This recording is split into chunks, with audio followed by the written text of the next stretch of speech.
¿Qué es lógica? Comencemos definiendo la palabra lógica.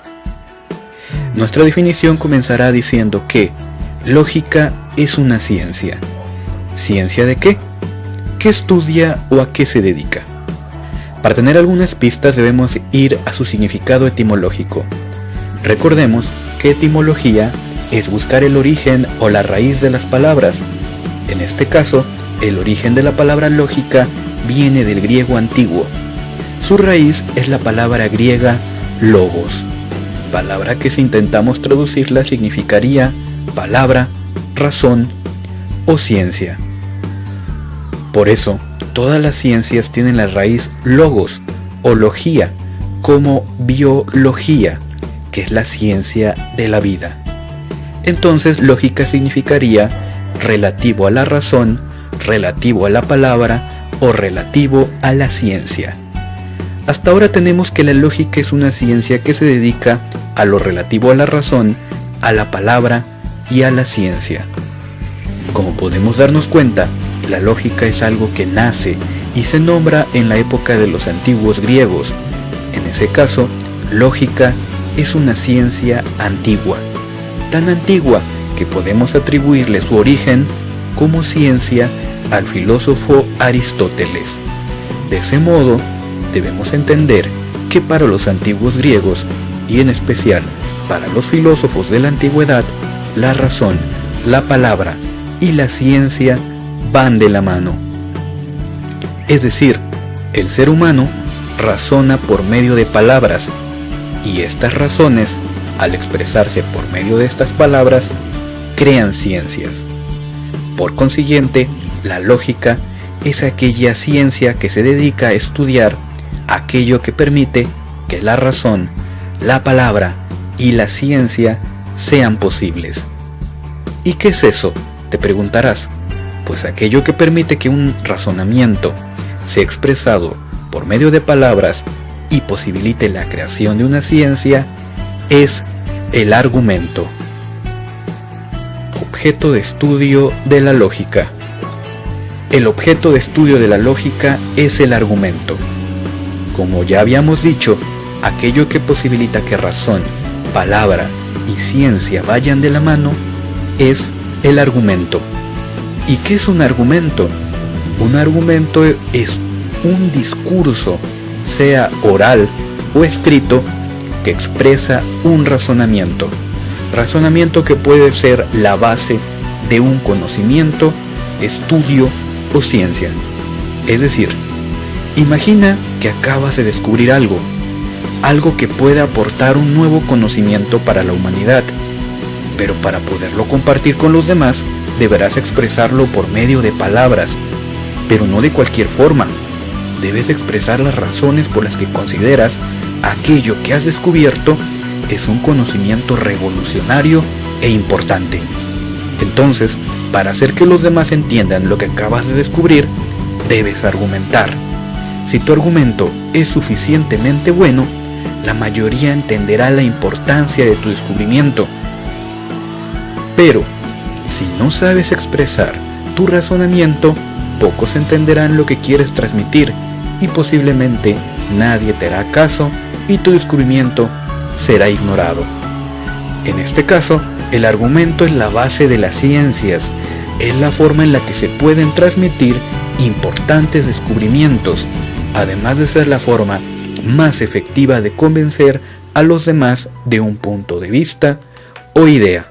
La lógica como ciencia es aquella que se dedica a dar pautas para expresar nuestras ideas de manera clara, de ayudarnos a razonar correctamente y a generar argumentos válidos, siendo de este modo la lógica la base de todas las ciencias. En conclusión, como hemos visto, la lógica es una ciencia que se encarga de estudiar los argumentos. Un argumento es un discurso oral o escrito que expresa un razonamiento.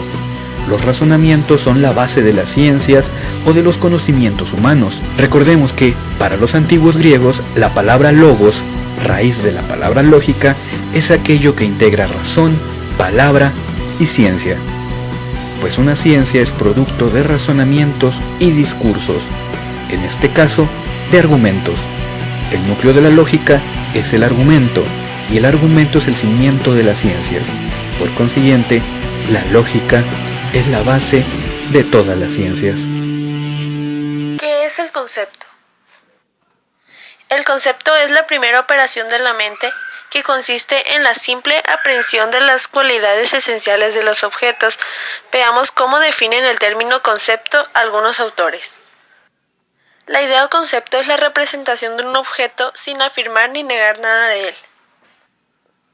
Se refiere a lo primero que se nos viene a la mente cuando dicen abanico o ventilador, ejemplo, aparato electrónico que tiene la utilidad de refrescar la habitación.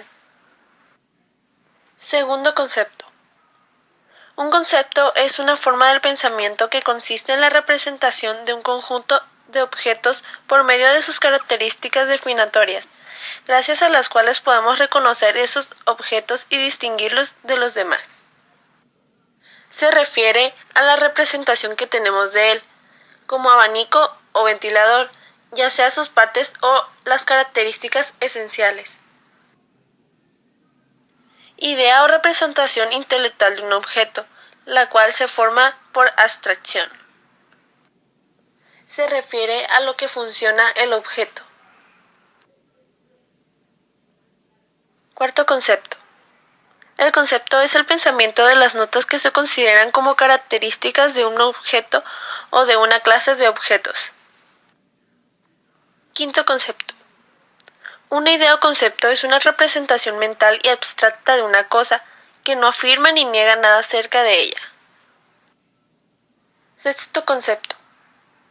Un concepto es la representación mental que engloba las características esenciales de un objeto o clase.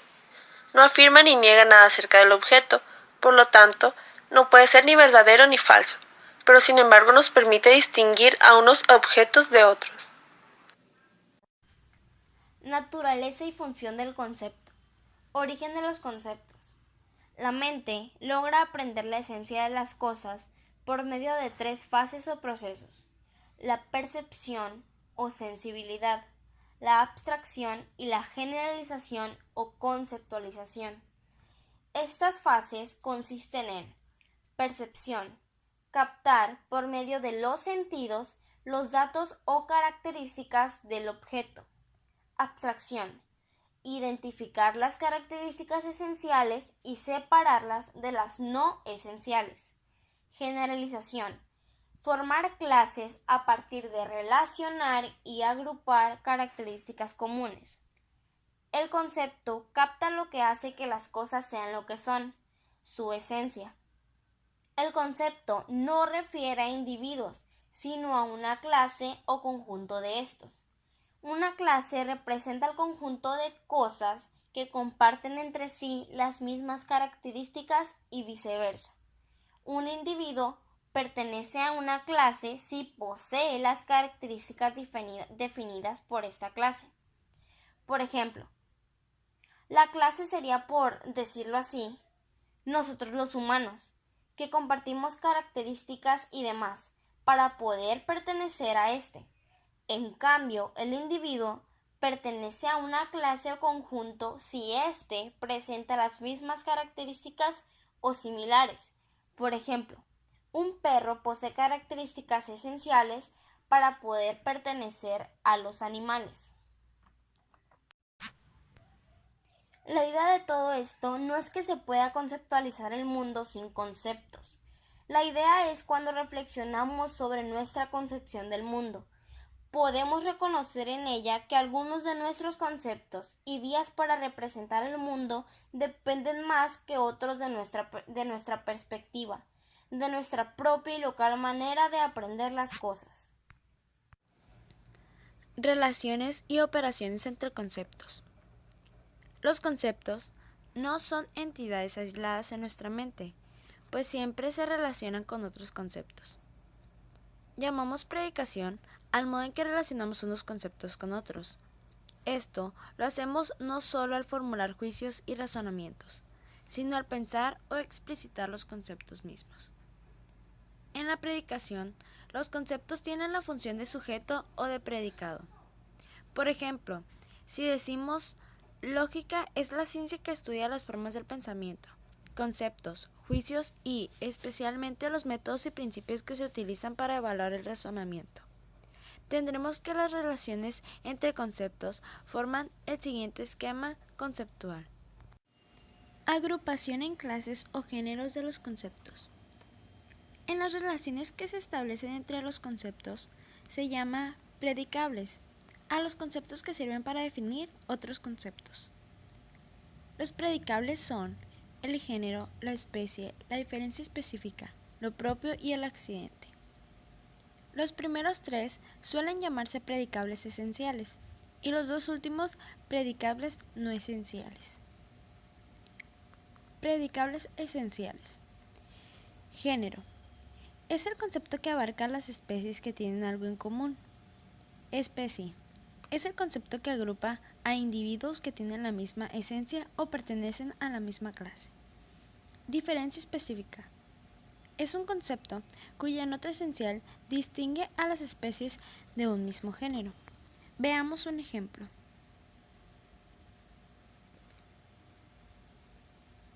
El concepto mueble es el género que agrupa a los conceptos silla, cama y ropero, los cuales son especies del género mueble. La diferencia específica nos sirve para diferenciar de manera esencial una especie de otra. Por ejemplo, silla para sentarse, cama para dormir y ropero para guardar la ropa. Predicables no esenciales. Propiedad o lo propio. Es un concepto que al ser predicado de un sujeto alude a una nota que para ésta es exclusiva y característica, aunque no sean un constitutivo esencial. Accidente. Es un concepto que menciona una nota que no es indispensable para el sujeto de la proposición. La nota que tiene el carácter de accidente de ordinario es reparable, pero puede darse el caso que sea permanente. Operaciones conceptuadoras, clasificación y división. La clasificación y la división son operaciones muy comunes, que tienen como base las relaciones entre conceptos. Ambas son un ordenamiento jerárquico de conceptos de acuerdo con un determinado criterio. Esto no es algo nuevo para ti, ya que con seguridad has visto algunas clasificaciones y divisiones, como la de los seres vivos o las de las figuras geométricas. Clasificación. La clasificación es la operación que agrupa en clases a individuos que comparten características comunes.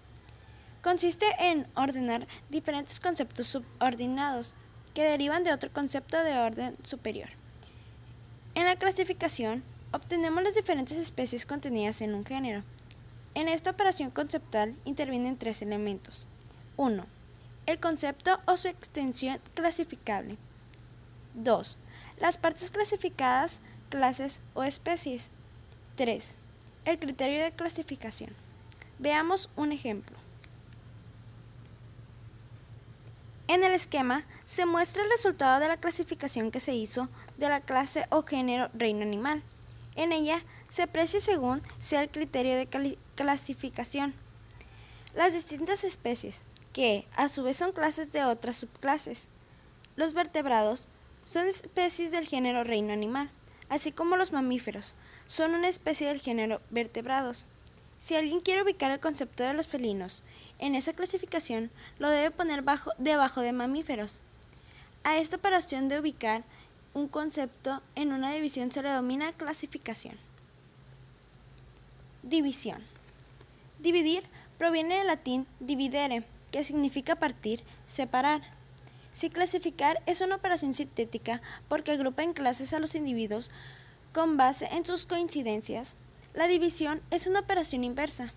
Es un procedimiento analítico que consiste en descomponer un todo en sus partes. Así, entendemos por división al análisis o descomposición de una totalidad en sus partes esenciales. La división va de lo general a lo particular, del todo a las partes, mientras que la clasificación va de lo particular a lo general, de las partes del todo. En esta operación lógica intervienen tres elementos. 1. El todo o aquello que se divide. 2. las partes o elementos de que se compone. 3. El criterio de división. Para algunos lógicos, la clasificación y la división son la misma cosa, las dos caras de una misma operación en la que se considera el análisis y la síntesis como parte de un mismo proceso de pensar que da coherencia a la ordenación de los conceptos. Veamos un ejemplo. Mapas conceptuales. Es una estrategia que permite organizar y representar de manera jerárquica los diferentes conceptos y sus relaciones. Los mapas conceptuales permiten representar proposiciones, ya que éstas se integran a partir de los conceptos que representan al sujeto y al predicado. Los conceptos se representan por círculos denominados nodos, los cuales se unen mediante una palabra de enlace o conectores a través de líneas o flechas que indican la direccionalidad de las relaciones. Como vimos en sus relaciones, los conceptos pueden ser supraordinados, subordinados y coordinados, dependiendo del nivel de inclusividad que tengan. Los mapas conceptuales permiten organizar lógica y estructuralmente los contenidos de aprendizaje, ya que son útiles para seleccionar, extraer y separar la información significativa o importante de la información superficial.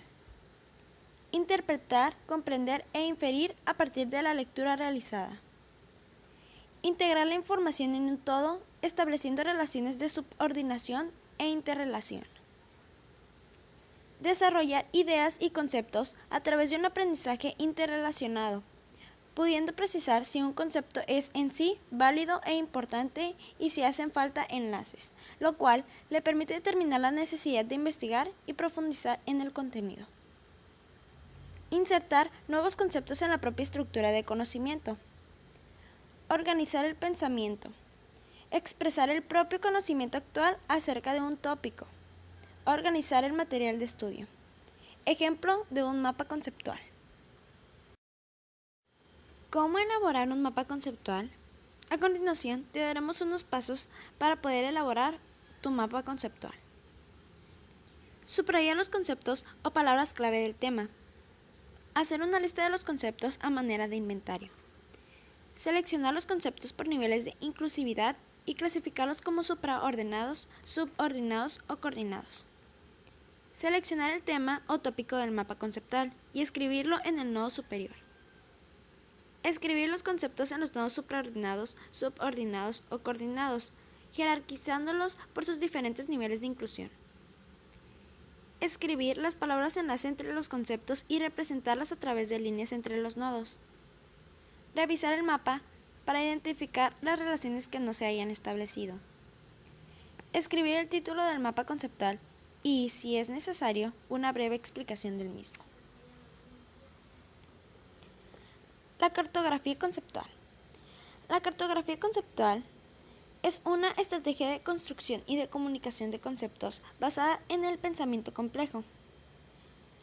La CC, por sus iniciales, aporta un método preciso para construir conceptos académicos y comunicarlos dando cuenta de sus relaciones y organización, lo cual posibilita el proceso de la comprensión.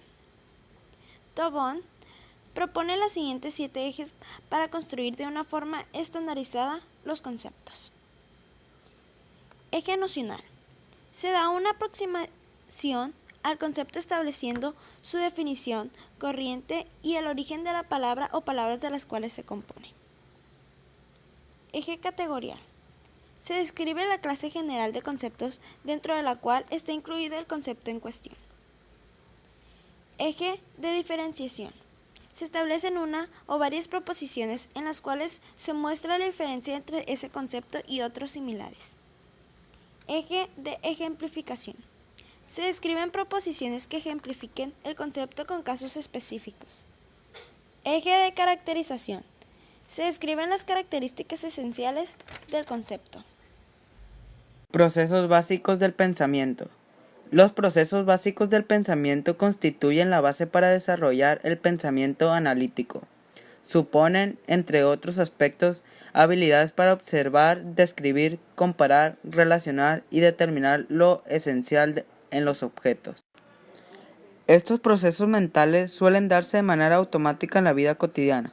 Por ejemplo, Para decidir si hoy usas paraguas, puedes observar el cielo y darte cuenta si está nublado o no. O bien, consultar las noticias sobre el estado del tiempo y con base en ello tomar la decisión de llevar contigo un paraguas. Los procesos básicos del pensamiento que debes seguir para la definición de un concepto son observación, descripción, comparación, relación, identificación de características esenciales. Observación. La observación es el proceso mental de fijar la atención en una persona, objeto o situación, a fin de identificar sus características. Descripción. La descripción es el proceso mediante el cual se informan de manera clara, precisa y ordenada las características del objeto de la observación. La comparación es una extensión de la observación. Puede realizarse entre dos o más personas, objetos, eventos o situaciones. Relación. El proceso de relación consiste en establecer nexos entre dos características de un objeto o situación referidas a una misma variable.